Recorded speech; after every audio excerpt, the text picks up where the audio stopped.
Halo teman-teman, kembali lagi kita pada kesempatan kali ini. Kali ini kita akan membahas beberapa contoh soal-soal P3K teknis untuk formasi operator layanan operasional. Oke ya, langsung saja kita bahas. Soal nomor 1. Apa yang dimaksud dengan operator layanan operasional? A. Pihak yang melakukan pengolahan data pelanggan. B. Pihak yang mendesain sebuah sistem. C. Pihak yang bertanggung jawab untuk menjalankan dan mengawasi operasional. D. Pihak yang mengelola arsip.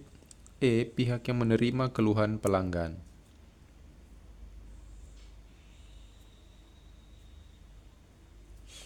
Oke ya, kita jawab soal nomor 1. Jawabannya yang C ya. Pihak yang bertanggung jawab untuk menjalankan dan mengawasi operasional. Kita lihat pembahasannya. Operator layanan operasional merupakan pihak yang memiliki tugas dan tanggung jawab dalam menjalankan dan mengawasi proses operasional dalam sebuah instansi. Oke ya, jadi jawabannya yang C. Selanjutnya soal nomor 2. Apa yang dimaksud dengan partisipasi masyarakat dalam pelayanan publik? A. Masyarakat berperan sebagai penerima layanan. B. Masyarakat berperan sebagai pembuat aturan. C. Masyarakat ikut serta dalam perencanaan, pelaksanaan, dan evaluasi pelayanan. D. Masyarakat sebagai pemberi kritik terhadap pelayanan. Atau E. Masyarakat tidak terlibat dalam proses pelayanan.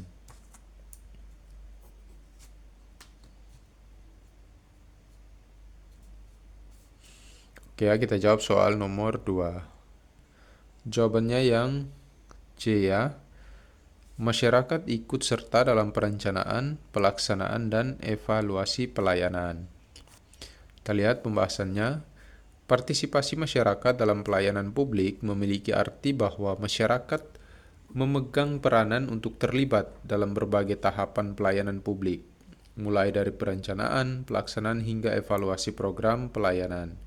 Tujuannya agar program maupun kebijakan yang dihasilkan dapat lebih efektif dan responsif terhadap kebutuhan masyarakat.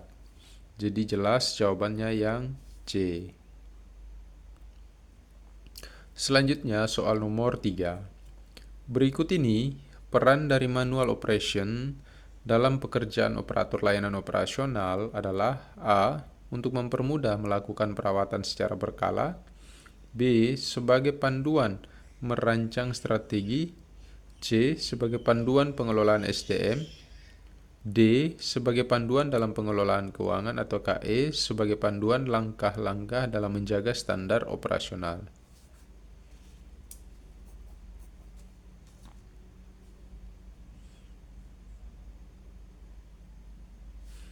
Oke, kita jawab soal nomor 3. Jawabannya yang E ya. Sebagai panduan langkah-langkah dalam menjaga standar operasional. Kita lihat pembahasannya. Manual operasi adalah dokumentasi yang digunakan untuk memberikan panduan bagi anggota agar dapat menjalankan tugas dan fungsinya dengan benar dan efisien.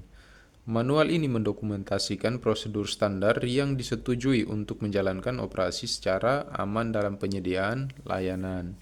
Jadi soal nomor 3 jawabannya yang E ya. Soal nomor 4. Penggunaan dashboard dalam operasional layanan adalah membantu operator dalam A. Membuat laporan keuangan. B. Memantau kinerja secara real time. C. Memperluas jangkauan pemasaran. D. Membuat jadwal kerja pegawai. Atau E. Memantau proses pengaduan masyarakat.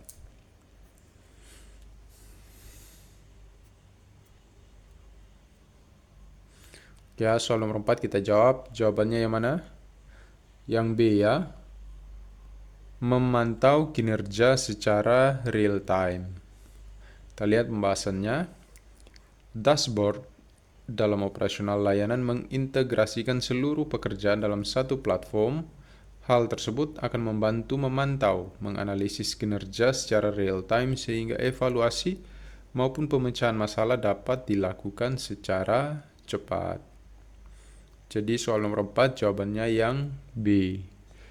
Selanjutnya soal nomor 5.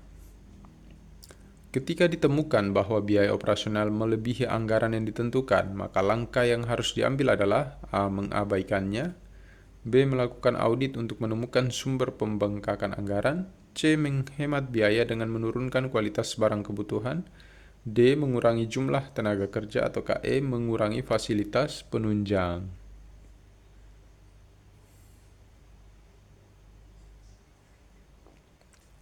Ya, kita jawab soal nomor 5, jawabannya yang B ya. Melakukan audit untuk menemukan sumber pembengkakan anggaran. Kita lihat pembahasannya. Untuk mengetahui penyebab pembengkakan anggaran operasional, maka diperlukan proses audit internal. Dengan audit internal, maka operator layanan operasional dapat mengetahui penyebab dan dapat mengidentifikasi upaya penghematan yang dapat dilakukan sehingga anggaran dapat tetap terkendali. Jadi jawaban nomor 5 yaitu yang B. Selanjutnya soal nomor 6. Setelah adanya pembaruan perangkat lunak pelayanan, maka operator layanan operasional wajib memastikan sistem berjalan normal. Hal yang seharusnya diperiksa adalah A. Kompatibilitas perangkat lunak, B. Penggunaan memori, C. Kinerja CPU, D. Kondisi jaringan, atau E. Kemudahan akses bagi user.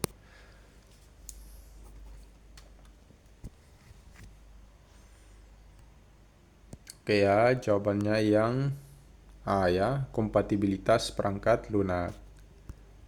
Kita lihat, pembaruan perangkat lunak besar kemungkinan akan menyebabkan problem pada kompatibilitas dengan sistem yang sebelumnya.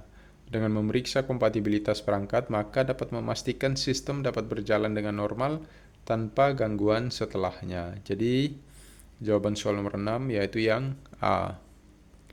Selanjutnya soal nomor 7.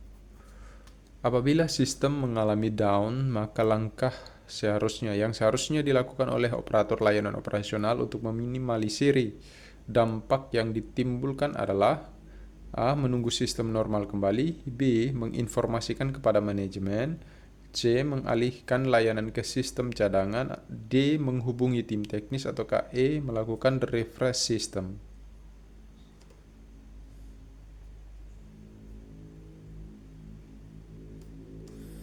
Oke ya, soal nomor 7 kita jawab yaitu yang C ya, mengalihkan layanan ke sistem cadangan. Langkah pertama yang dilakukan adalah dengan mengalihkan layanan ke sistem cadangan sehingga dampak sistem yang down tersebut dapat diminimalisir dan layanan tetap berjalan sambil menunggu adanya perbaikan pihak terkait. Menghubungi tim teknis juga diperlukan, namun langkah pertama yang dilakukan adalah memastikan sistem dapat berjalan dulu dengan beralih ke sistem cadangan. Jadi soal nomor 7 jawabannya yang C.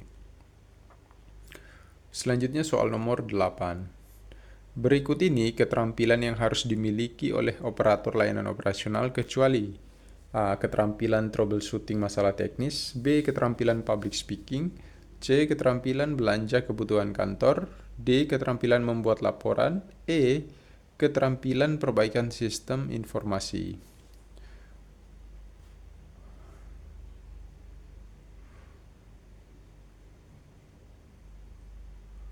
Oke, kita jawab di sini jawabannya yang C ya, teman-teman. Keterampilan belanja kebutuhan kantor. Kita lihat pembahasannya. Yang tidak termasuk keterampilan yang dibutuhkan oleh operator layanan operasional adalah keterampilan belanja kebutuhan kantor. Selanjutnya soal nomor 9.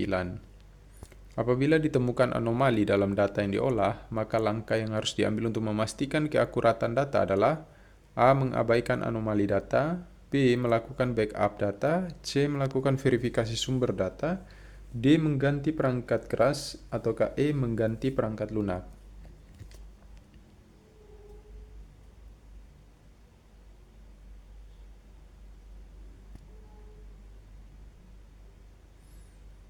Oke, kita jawab ya, jawabannya yang C ya, melakukan verifikasi sumber data. Kita lihat pembahasannya. Untuk memastikan keakuratan data yang diperoleh dapat dilakukan dengan memverifikasi sumber data. Hal tersebut dapat memastikan bahwa data yang diolah berasal dari sumber yang valid. Jadi soal nomor 9 jawabannya yang C, melakukan verifikasi sumber data. Selanjutnya soal nomor 10 sekaligus soal terakhir pada video kali ini. Dalam pelayanan publik, penerapan anticipatory service yang paling tepat adalah A. Menyediakan layanan yang dibutuhkan pelanggan, B. Menawarkan layanan baru kepada pelanggan, C. Membuat kebijakan baru berdasarkan keluhan pelanggan, D. Menganalisis histori untuk memprediksi dan mempersiapkan kebutuhan, atau E. Menawarkan bonus layanan kepada pelanggan.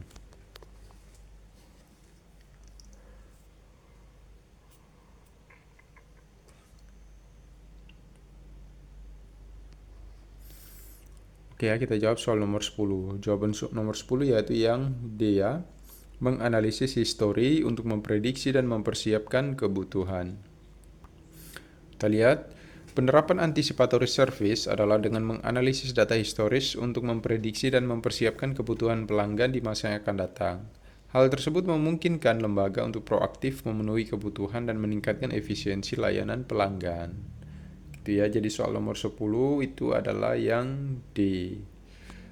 Oke, saya kira itu ya 10 contoh soal pada video kali ini untuk formasi operator layanan operasional.